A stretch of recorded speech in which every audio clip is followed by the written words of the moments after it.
बात करते हैं हम लोग आयनाइजेशन एनर्जी की। अगर आप ज्यादातर बुक्स देख लेंगे तो उन्होंने बताने की ट्राई करी है कि एनर्जी, एंथैल्पी और आयनाइजेशन पोटेंशियल एक ही चीज होती है, बट ये तीनों चीजें अलग अलग हैं। तो जब मैं ये आपको समझा रहा हूं तो मैं डिफाइन कर रहा हूं केवल इस टाइम आयनाइजेशन एनर्जी के लिए। बाद में हम लोग बोलेंगे कि आयनाइजेशन एनर्जी और आयनाइजेशन एंथैल्पी में आपका 5/2 RT का एक फैक्टर आता है जो कि थर्मोडायनेमिक्स डेरिवेशन के साथ बताया जाएगा। तो थोड़ा सा इंट्रोडक्शन अभी आ जाएगा और बाकी इंट्रोडक्शन आपका बाद में आएगा। तो अगर मैं आयनाइजेशन एनर्जी की बात करने लगूं तो उन्होंने मुझे बताया ये न्यूक्लियस है और इसके चारों तरफ जो आउटर इलेक्ट्रॉन बैठा हुआ है उसको निकालने के लिए मिनिमम एनर्जी कितनी देनी पड़ेगी उसे आप बोलेंगे आयनाइजेशन एनर्जी।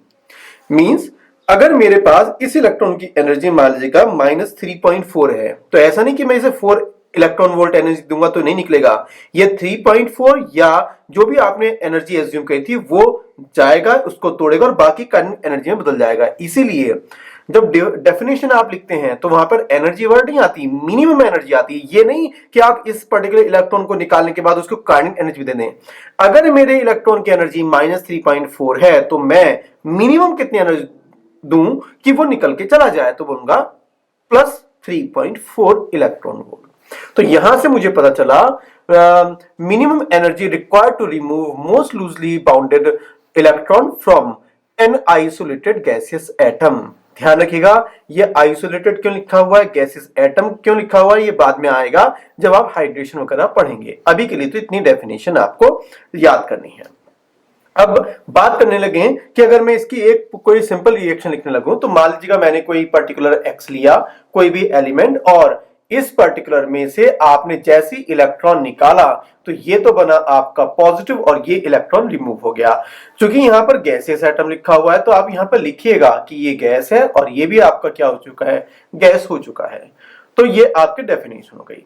उसके बाद में हम लोग यहां पर बात करते हैं नोट की, नोट नंबर 1। नोट नंबर 1 की जो IE होता है वो आपका ऑलवेज पॉजिटिव होता है फॉर एन एटम। क्योंकि कई बार आप लोग आयन लेके आ जाते हैं कि देखो जी इस आयन का तो IE आपका नेगेटिव आ गया। डेफिनेशन अभी जब मैं स्टार्ट कर रहा हूं तो हम केवल एटम की बात कर रहे हैं। आयन के लिए IE नेगेटिव भी हो सकता है और पॉजिटिव भी हो सकता है। किसी एटम के लिए जो कि पीरियोडिक टेबल में बने हुए हैं उनके लिए IE ऑलवेज पॉजिटिव होता है। नोट नंबर अगर आप बात करने लगे 2 की तो बात आती है सक्सेसिव IE। तो हमें याद करना है कि IE1 कम होता है IE2 से और IE2 भी कम होता है आपका IE3 से। अगर आप इस चीज को सॉल्व करने लगे और बोलने लगे ये कैसे आ गया, IE1 क्या होता है, तो हमने दोबारा से कोई एलिमेंट लिखा, मान लीजिएगा X से बना आपका X प्लस और ये बना आपका इलेक्ट्रॉन। दोबारा से हम लोग आए और हमने कहा कि आपका X पॉजिटिव से बना आपका X+2 और फिर से इलेक्ट्रॉन निकल गया।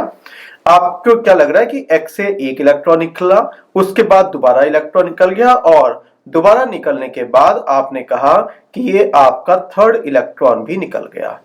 अगर मैं किसी एटम से पहला इलेक्ट्रॉन निकलने को बोलता हूं IE1 तो इसको बोलूंगा आपका IE2 और इसको बोलूंगा आपका IE3। तो क्वेश्चन ये आता है ये हम लोग कैसे कंफर्म करें कि IE1 और IE2 में कौन ज्यादा होगा। तो आप अगर इस टाइप से चलते हैं और ऑब्जर्व करते हैं तो क्या आप बता सकते हैं तीनों एलिमेंट सेम हैं। अगर तीनों एलिमेंट सेम हैं तो बोलूंगा Z तो आपका हो गया सेम। क्या नंबर ऑफ इलेक्ट्रॉन निकल रहे हैं, तो आपका एटम के अंदर जो आयन बन रहा है उसमें इलेक्ट्रॉन्स क्या हो रहे हैं, टाइम के साथ कम हो रहे हैं। अगर आपके इलेक्ट्रॉन्स कम हुए तो सिग्मा कम हुआ। आपने एक फॉर्मूला पढ़ा था Z effective equal to Z minus sigma. अगर सिग्मा कम होना स्टार्ट कर दे तो क्या दोस्तों टाइम के साथ में Z इफेक्टिव ऑटोमेटिकली बढ़ेगा।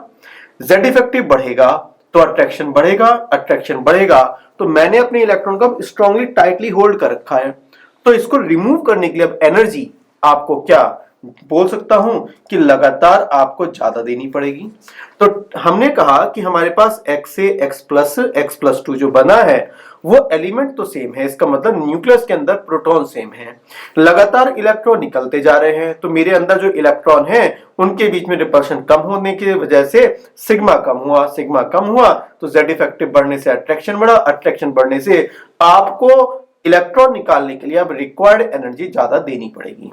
तो यहां से हमने देखा कि आपका जो IE1, IE2 और I3 ऑलवेज इंक्रीजिंग ऑर्डर होते हैं। ऑलवेज याद रखना, ऑलवेज कुछ कोई भी एलिमेंट हो जाए IE1 कम रहेगा और IE2 आपका ज्यादा रहेगा। नोट नंबर 3 में जो आपका डेल्टा H होता है इसकी वैल्यू होती है डेल्टा H प्लस 5/2 RT और डेल्टा H जो लिखा जाता है ये होता है T केल्विन पर और दूसरा वाला आपका डेल्टा H होता है 0 केल्विन पर। जिसको आप 0 केल्विन पर बताते हैं वो आपका वर्ड होता है आयनाइजेशन एनर्जी। याद रहेगा क्या होता है? Ionisation energy. और जो गिवन टेम्परेचर पे आप डेल्टा H निकालते हैं उसके लिए आप यूज करते हैं क्या? एंथैल्पी। लिख देता हूं आयनाइजेशन एंथैल्पी। तो अगर आपको एडवांस के लिए क्वेश्चन पूछा जाए कि बताएगा एंथैल्पी और एनर्जी में कौन सा डेटा ज्यादा होगा, तो मैं बोलूंगा अरे आयन एनर्जी कम होगा और एंथैल्पी आपका ज्यादा होगा। ध्यान रखिएगा ज्यादातर बुक्स में 5/2 RT को नेग्लिजिबल लिखा गया है।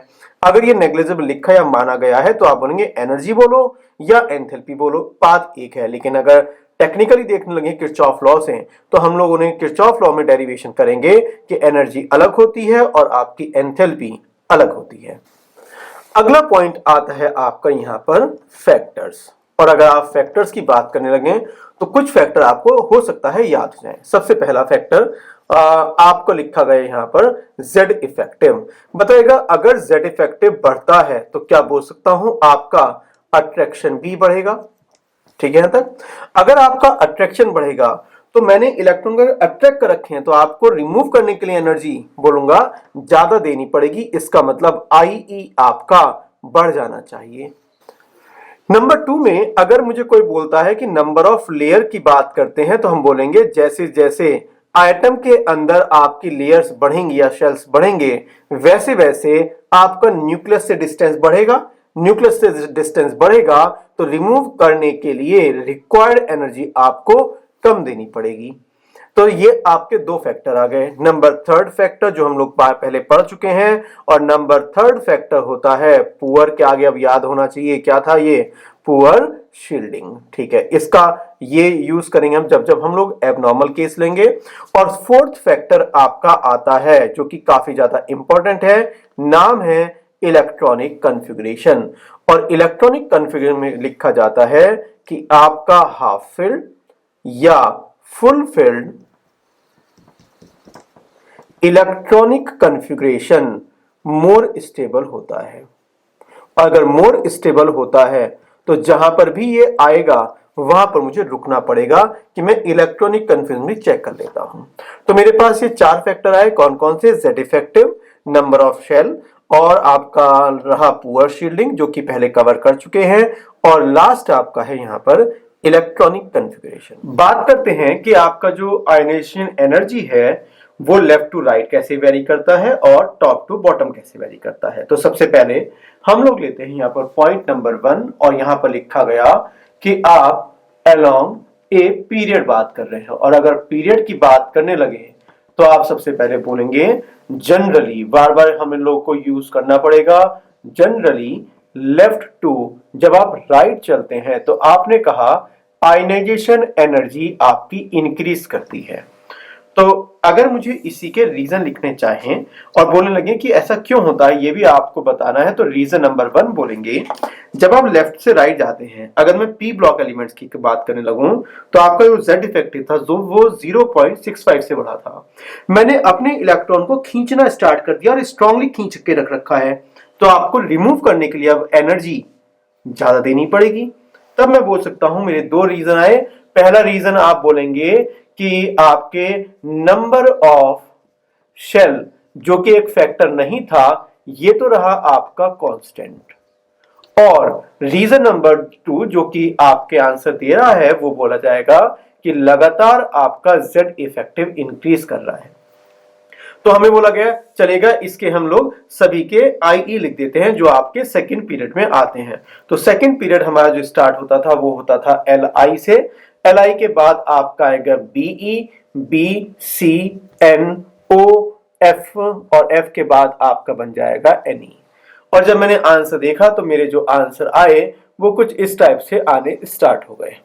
ठीक है, यहां तक दो जगह मुझे दिक्कत हुई कि एक तो ये आंसर आपका उल्टा आया था और एक ये आंसर आया था। क्यों आया था ये हम लोग पढ़ेंगे एब्नॉर्मल पीरियोडिसिटी में, क्योंकि हम लोग तो अभी जनरली बात करें कि कैसे कैसे वेरी करती हैं चीजें। अगर सेम पॉइंट हम लोग बात करने लगे और बोलने लगे कि नंबर 2 हम लोग पढ़ते हैं अब अलोंग ए ग्रुप, और अलोंग ए ग्रुप का मतलब हो जाएगा आपका टॉप टू बॉटम। अगर आप टॉप टू बॉटम बात करने लगे तो फिर से यूज करेंगे जनरली, क्योंकि बार बार एब्नॉर्मल केस आएंगे आने वाले टाइम में। जनरली अगर आप बात करते हैं टॉप टू बॉटम पर तो हमने ऑब्जर्व किया कि जो आपका आयनाइजेशन एनर्जी है वो लगातार कम हो रहा था। चेक करते हैं, जब आप यहां पर बैठे हुए हैं न्यूक्लियस पर और यहां पर आउटर इलेक्ट्रॉन बने हुए हैं, तो जैसे जैसे नीचे जाएंगे तो लेयर्स बढ़ेंगी तो बाहर वाली या जिसका डिस्टेंस ज्यादा है उस इलेक्ट्रॉन को रिमूव करना इजी हो जाएगा तो एनर्जी कम हुई तो आपका IE की वैल्यू भी आपकी कम हो गई। ये देखते हुए तो हम लोगों को आंसर अब बताना है रीजन नंबर 1 क्या चीज कांस्टेंट थी। तो बोलूंगा जो Z इफेक्टिव था वो आपका ऑलमोस्ट कांस्टेंट बना हुआ था। ध्यान रखिएगा ऑलमोस्ट कांस्टेंट क्यों बना हुआ था, तो हम लोग बात करेंगे Z इफेक्टिव में हमने सिरे 2 टेबल बनाई थी, जिसमें एक में रफली आंसर आया था 2.2 और दूसरे में आपका आया था 2.85। तो बोलूंगा भाई टेबल नंबर 1 जो कि आपकी फर्स्ट ए की थी उसमें भी नियरली कांस्टेंट है और सेकंड ए के टेबल में भी नियरली कांस्टेंट। तो पहले मैंने कांस्टेंट वाला डेटा लिखा। क्या चीज वेरी कर रहा था जो डोमिनेटिंग फैक्टर लिखा जाएगा, तो बोलूंगा रीजन नंबर 2 आपका लिखा जाएगा कि नीचे जाने पर नंबर ऑफ शेल आपके इंक्रीज कर रहे हैं और अगर ये इंक्रीज करेंगे तो आपका IE कम होता चला जाएगा। इसका मतलब अगर मैं बात करने लगूं Li के नीचे कौन आता है Na, तो मैं बोलूंगा Li और Na में Na से इलेक्ट्रॉन निकालने के लिए एनर्जी कम लगेगी। Li Na के बाद आपका K, हलीना के, राम बाबू, कल से, फरार, कुछ ऐसे आपने चीजें पढ़ी होंगी और ये आपने बना दिया आपका फर्स्ट ए एलिमेंट्स और आपने कहा नीचे जाने पर धीरे धीरे आपका IE कम हो रहा है। ये ध्यान रखिएगा ज्यादातर बुक्स ने FR को लिखने से मना किया है। उन्होंने कहा कि जो चीजें रेडियो एक्टिव होती हैं उनको आप बचिएगा पीरियड टेबल में जनरली पढ़ाने से। तो मैंने अभी लिख दिया कि अभी एक फॉर्मेट पता चल रहा है कि भाई देखो ऐसे से हो रहा है तो अभी के लिए, लेकिन जब आप टेबल देखेंगे कोई किसी भी स्टैंडर्ड बुक की तो उन्होंने FR का डेटा अवॉइड किया हुआ है। हम लोग अब बात करेंगे एब्नॉर्मल पीरियोडिसिटी की, जिसमें हम लोग देखेंगे कि कैसे कैसे जो जनरल आइडिया था कि लेफ्ट टू राइट जाने पर Z इफेक्टिव बढ़ता था वो ज्यादातर में तो एप्लीकेबल हो गया था, लेकिन कभी कभी वो दिक्कत क्रिएट कर रहा था। तो सबसे पहले पॉइंट नंबर 1 हम लोगों ने लिया और हमने स्टार्ट किया Li से। जब आपने Li की बात करी तो आपने कहा H के बाद Li आया और हमने लिखा Li के आगे आता था आपका Be, यहां से आया था B और B के बाद आपका आया था कार्बन। यहां तक सही है। जब हमने Li और Be की बात करी तो हमने कहा Be का IE ज्यादा होगा, तो हमने कहा दोनों रीजन एक ही को आंसर दे रहे हैं। मैंने कहा क्या रीजन है, तो बोलेंगे Be का आपका Z इफेक्टिव ज्यादा है तो इसलिए रिमूव करना टफ होगा, B का साइज छोटा है तो भी टफ होगा, और लास्ट रीजन जो ज्यादा डोमिनेटिंग था Be का इलेक्ट्रॉनिक कॉन्फ़िगरेशन है NS2 और NS2 को हम मानते हैं वो ज्यादा स्टेबल होता है, जिसका फैक्टर आता था इलेक्ट्रॉनिक कॉन्फ़िगरेशन। हमने कहा फिर इसमें एब्नॉर्मल क्या हो गया, कहने लगा अगले वाले में एब्नॉर्मल हुआ और एब्नॉर्मल होते ही मैंने इसको चेंज किया। मैंने कहा Z इफेक्टिव किसका ज्यादा है, तो उन्होंने कहा B का। Z इफेक्टिव B का ज्यादा है तो रिमूव करना B से ज्यादा टफ होना चाहिए था, लेकिन आंसर कौन आया B। तब मैंने बोला कि जो Be का इलेक्ट्रॉनिक कॉन्फ़िगरेशन है वो आपका NS2 है और जैसी NS2 है तो NS2 को हम बोलते हैं मोर स्टेबल कॉन्फ़िगरेशन।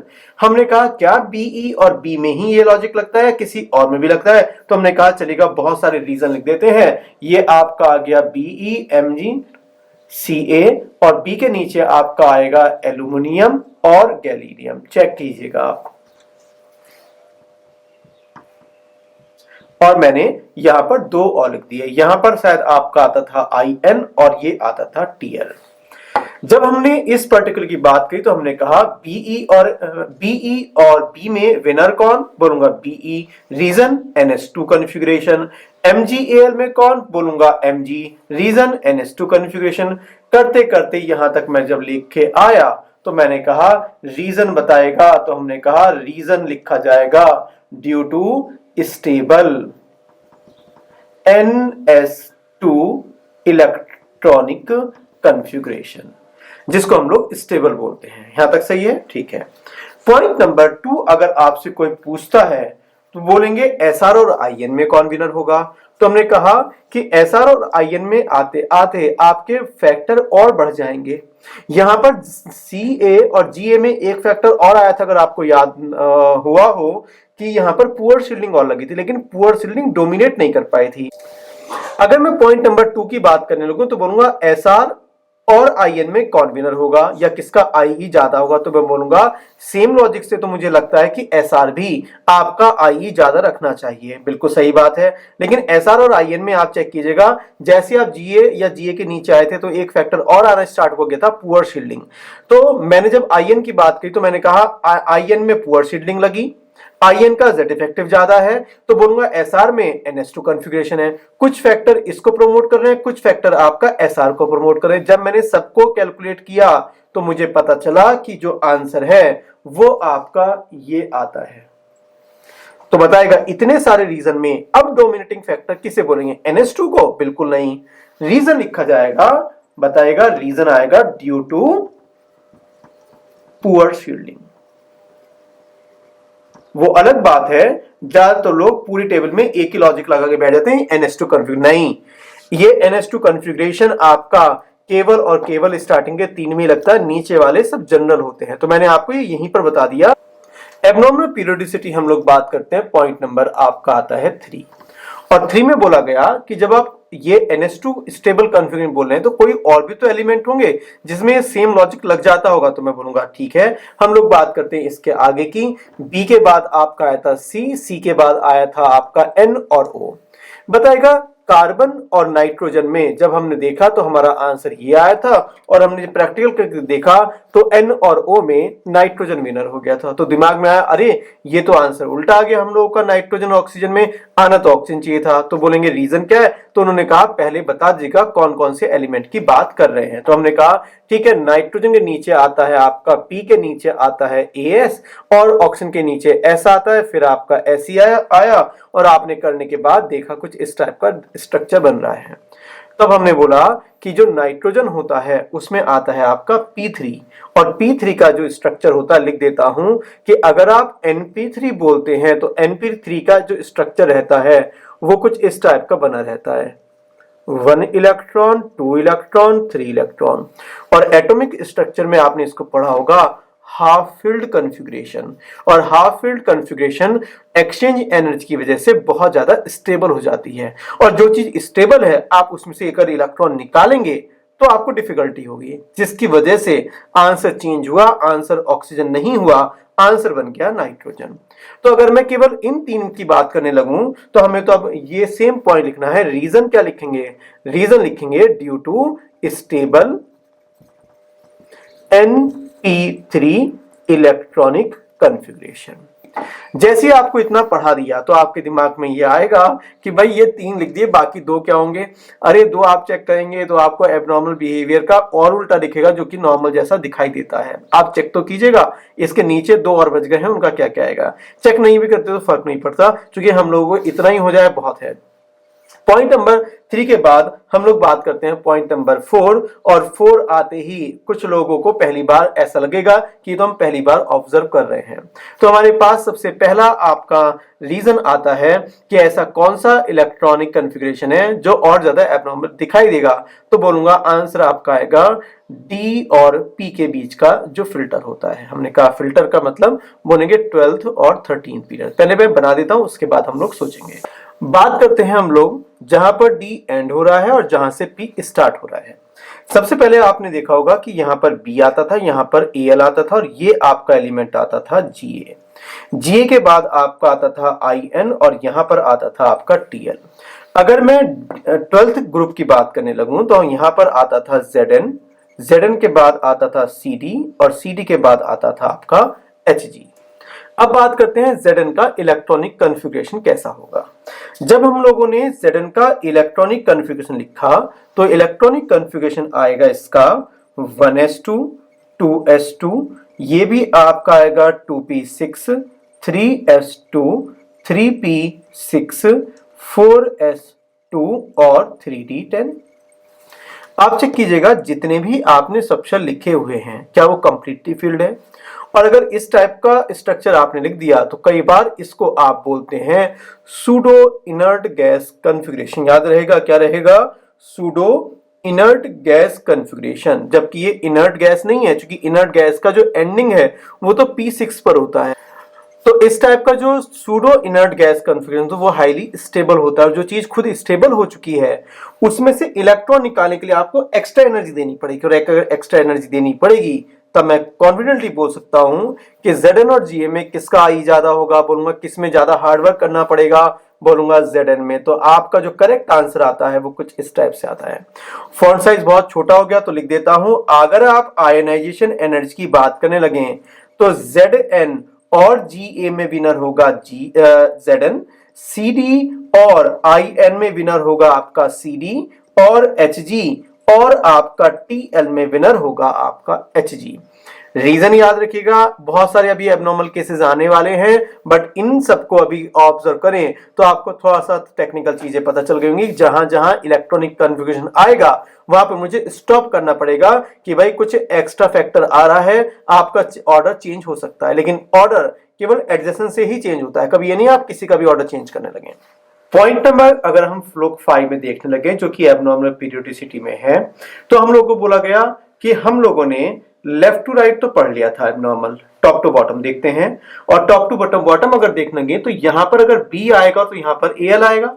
अगर मैं यहां पर एल इंडिकेट कर देता हूं एल और जीए में, जीए के बाद आपका आएगा आई एन और यहां पर आता है आपका टीएल। एक बार और लिख देता हूं, यहां पर आता है आपका एस एन और यहां पर आता है आपका पीबी। अब ऑब्जर्व कीजिएगा एल और जीए में किसका साइज ज्यादा है, तो बोलूंगा दोनों का साइज रफली सेम है। एल और जीए में किसमें नंबर ऑफ प्रोटॉन्स ज्यादा है, तो बोलूंगा जीए में प्रोटॉन ज्यादा है। जिसमें प्रोटॉन ज्यादा होंगे उसमें अट्रैक्शन ज्यादा होगा, अगर जिसमें अट्रैक्शन ज्यादा होगा तो उसमें इलेक्ट्रॉन को रिमूव करना टफ हो जाएगा। अगर टफ हो जाएगा तो क्या मैं बोल सकता हूं इन दोनों में आपका रिक्वायर्ड एनर्जी जीए में ज्यादा होगी। ध्यान दीजिएगा ये एबनॉर्मल केस आ रहा है, जबकि नीचे जाने पर आपको निकालना इजी होता था। बात करने जी और आईएन में, बोलूंगा जी और आईएन में आईएन का साइज ज्यादा है तो आईएन से इलेक्ट्रॉन रिमूव करना इजी रहेगा, तो नॉर्मल हो गया, नहीं लिखेंगे। आईएन और टीएल में क्या यहाँ पे स्टार आ गया, इसका मतलब poor shielding of F orbital. IN और टीएल में क्या बोलते हैं दोनों का साइज नियरली सेम है, साइज नियरली सेम। आईएन में 32 प्रोटॉन ज्यादा है, प्रोटॉन ज्यादा है तो अट्रैक्शन ज्यादा है, अट्रैक्शन ज्यादा है तो रिमूव करने के लिए एनर्जी ज्यादा चाहिए होगी। इसीलिए आईएन और टीएल और एसएन और पीबी में विनर कौन हुआ, टीएल और पीबी। तो हम लोग लिख देते हैं अब डिटेल स्टडी में, यहां पर अगर आप आईई की बात करने लगे तो एएल से विनर हुआ आपका जीए, आईएन से ज्यादा विनर हुआ आपका टीएल और एसएन से ज्यादा अच्छा हुआ आपका पीबी। यहां पर बताएगा रीजन क्या लिखा जाएगा, रीजन लिखा जाएगा ड्यू टू पुअर शील्डिंग। वो अलग बात है कि किसी में आप बोलेंगे डी की पुअर शील्डिंग है और किसी में आप बोलेंगे एफ की पुअर शील्डिंग है। एल जीए की बात करेंगे तो आप बोलेंगे डी की पुअर शील्डिंग, और अगर आप आईएनटीएल और एसएनपीबी की बात करेंगे तो बोलेंगे एफ ऑर्बिटल की पुअर शील्डिंग है। बात करने लगे हम लोग एबनॉर्मल पीरियोडिसिटी पॉइंट नंबर 6 की, तो आप लोग देखिएगा अगर मैं इसको ए और बी मान के चलता हूं एलिमेंट के हिसाब से, तो ए और बी में बी का साइज ज्यादा है और अगर बी का साइज ज्यादा होगा तो रिमूव करना उसमें से इजी होगा। तो मैं लिख देता हूं अभी के लिए, किसी को भी आप ए बी सी ले लीजिएगा। मान लीजिएगा यहां पर मैंने ए लिया, यहां पर मैंने बी लिया, यहां पर सी लिया। ध्यान रखिएगा, ए को हम बोलते हैं 3D सीरीज एलिमेंट्स और बी को बोलते हैं 4D। तो इस टाइप से 3D 4D 5D चलते रहते हैं। ए और बी में जनरली बी का साइज ज्यादा होगा, बी का साइज ज्यादा होगा तो रिमूव करना इजी होगा। तो मैं आई की अगर बात करूं तो ए और बी में आपका बी का आई कम होता है। ठीक है, बात करने लगे बी और सी की। क्या बोलते हैं, बी और सी इसके बाद स्टार्ट हुआ है, तो बी और सी में जितने भी एलिमेंट हैं सबका साइज नियरली सेम होगा। साइज आपका नियरली सेम, बी और सी में 32 प्रोटॉन ज्यादा हैं, प्रोटॉन ज्यादा, अट्रैक्शन ज्यादा, अट्रैक्शन ज्यादा तो रिमूव करना टफ। तब मैं बोल सकता हूं कि आई ई की बात करने लगे तो आपका बी और सी में आपका सी का ज्यादा होगा। ध्यान रखिएगा, बी और सी का साइज नियरली सेम है, सी में प्रोटॉन ज्यादा है तो रिमूव करना टफ होगा।